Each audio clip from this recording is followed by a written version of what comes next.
Inside your computer, a silent city awakens.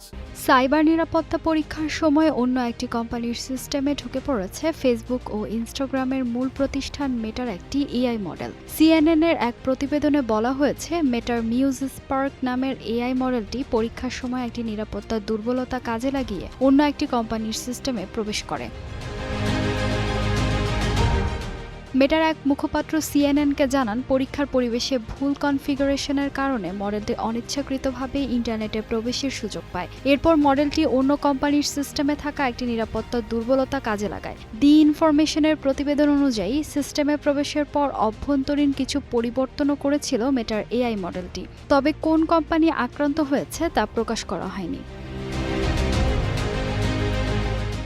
স্বাধীন AI পরীক্ষাকারী প্রতিষ্ঠান ইরেগুলারের বরাতে সিএনএন জানায়, ঘটনাটি কোনো সফিস্টিকেটেড সাইবার অ্যাটাক বা টেস্ট এনভায়রনমেন্ট থেকে পালিয়ে যাওয়ার ঘটনা নয়, বরং পরীক্ষার পরিবেশ তৈরির সময় একটি ভুলের কারণেই এআই মডেলটি ইন্টারনেট ব্যবহারের সুযোগ পায়। বিষয়টি জানার পর মেটাকে অবহিত করে ইরেগুলার। এখন পুরো ঘটনা তদন্ত করছে মেটা।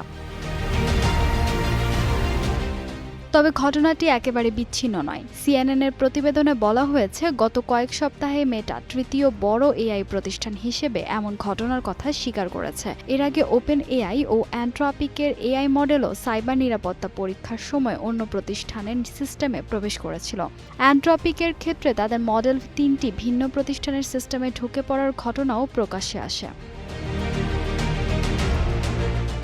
বিশেষজ্ঞদের মতে, এআই মডেলগুলো যত বেশি সক্ষম হয়ে উঠছে, তাদের নিরাপত্তা পরীক্ষাও তত জটিল হচ্ছে। বাস্তব পরিস্থিতি অনুকরণ করতে গিয়ে এআইকে সীমিত ইন্টারনেট অ্যাক্সেস দেওয়ার প্রয়োজন হতে পারে, কিন্তু পরীক্ষার পরিবেশে ছোট একটি ভুল কনফিগারেশনও বড় ধরনের ঝুঁকি তৈরি করতে পারে।